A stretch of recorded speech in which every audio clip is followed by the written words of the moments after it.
I hired an investigator and discovered that my husband has been having an affair during his work trips, but I don't know what to do because we have two small kids, and he funds our lifestyle. Posted by you/throw-ra London mum.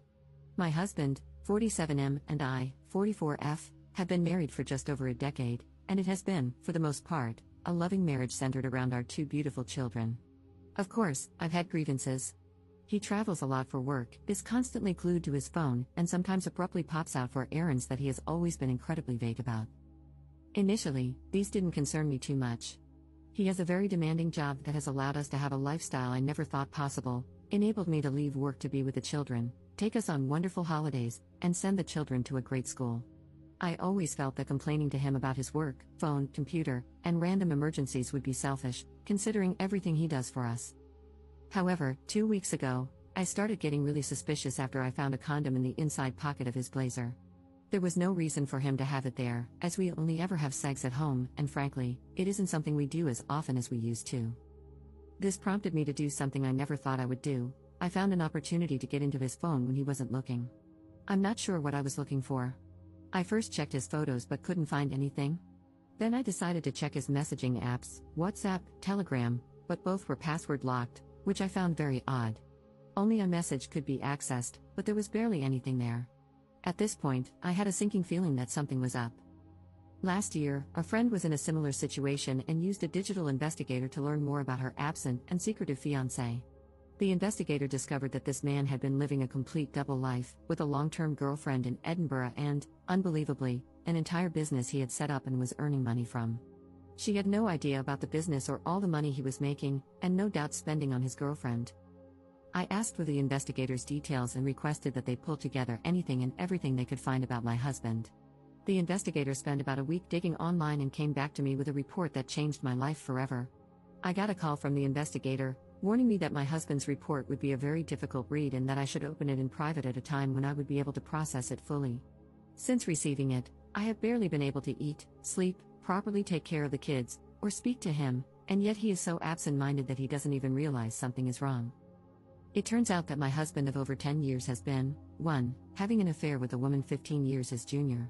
2. Financing this woman's lifestyle and her failed business venture. 3. Attending sex parties with her, where they have sex with other partners. 4. Posting in a revolting online sex forum, including pictures of his privates and details of his addiction to corn and escorts to his creepy online friends. And 5. Based on his posts online, he has clearly been spending thousands on escorts as far back as 7 years ago. I have no idea where to go from here. I don't know what to do. I have no idea how to confront him about this or if I should see a lawyer first.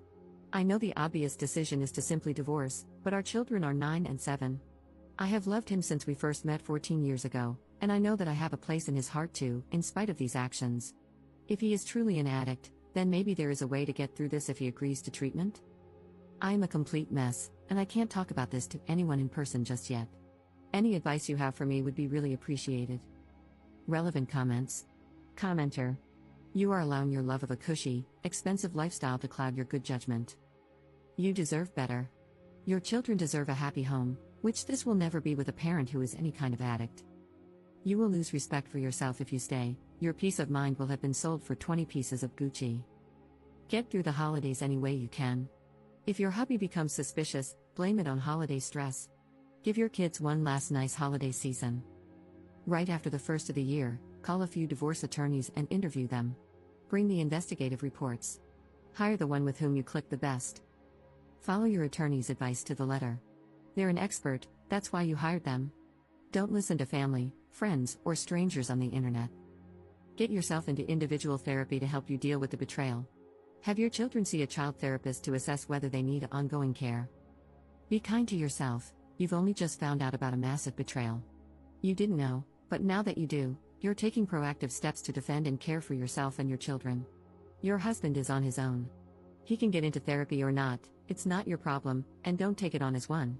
Your plate will be plentiful with your business and that of your 2 children. Wishing you and your children a peaceful and joy-filled 2025 as you move together into a new life. Ops response. Thank you so much for this comment. This was one of the most useful ones I have gotten, and I truly took it to heart. I have yet to get into therapy, as I simply haven't had time for it yet, but I am planning to the moment things start to slow down a bit. Update 6 weeks later. This is an update to my original post from around a month ago. Firstly, I'd just like to thank almost every single one of you who has commented to offer me advice or messaged me privately. I took a lot of advice on board, especially from a legal standpoint, and this has proven to be of great benefit. I apologize for my long absence and lack of replies. I hope the update below explains it. I chose to wait until after New Year's as I did not want to rob the children of one last Christmas and New Year's holiday as a family. In the meantime, I researched solicitors and sought recommendations from trusted friends. Rather humiliatingly, after much urging on this website, I also scheduled and went through with an STI test. It was horrifically embarrassing, but I am relieved to say that it came back negative. I don't know how I could have coped if he had gotten me sick because of his revolting actions. He made my job incredibly easy by flying out for a work trip, not that anything he says could ever be trusted, on the 2nd, and I immediately got the ball rolling, met with the solicitor, packed up all of his belongings into 6 suitcases, had the locks changed, and spoke to a child psychologist to work out the best way to explain things to the kids, who are far too young to understand the full picture, of course. Fast forward to a week later, and upon his return, I, having made sure the children were picked up by my mother after school, greeted him with a hallway full of suitcases and divorce papers. I had printed out the report in full and started walking him through it before he broke down in tears. It was a compulsion, he was unbelievably stressed, and if I left him, he would have no choice but to marry the other woman, whereas he would end it immediately if I took him back. This last part was truly the nail in the coffin. I don't think he even realized just how manipulative a comment that was. After hours of back and forth and his groveling, he gave up. He was left at the bottom of the stairs in the entrance to our home with his suitcases, waiting for a cab to take him to God knows where.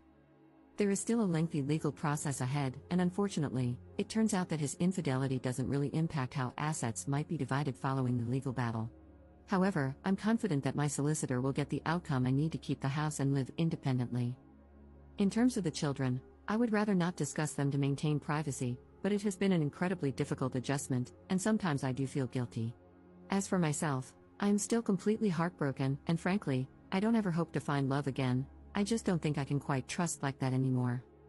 Finally, I'd just like to add that while most comments have been lovely and supportive, I did receive a number of comments and private messages blaming me for my soon-to-be ex-husband's behavior, claiming I did not give him sufficient sexual attention and that I shouldn't complain because he provided me with a certain lifestyle. Firstly, these comments are awful and betray a repulsive worldview regarding sex, intimacy, and marriage. Secondly, our ailing sex life was not my doing and was, at times, a criticism I myself had of our relationship, not the other way around. Thirdly, just because someone provides you with a lifestyle does not entitle them to treat you as if you're nothing, with no respect, no honesty. I would have hoped everyone would be aware of that. Up in the comments. Thanks for this. Sadly, because we are in the UK, cheating doesn't have much of an impact on divorce outcomes. However, my solicitor is among the best in the UK, and I trust that we're going to do some real damage.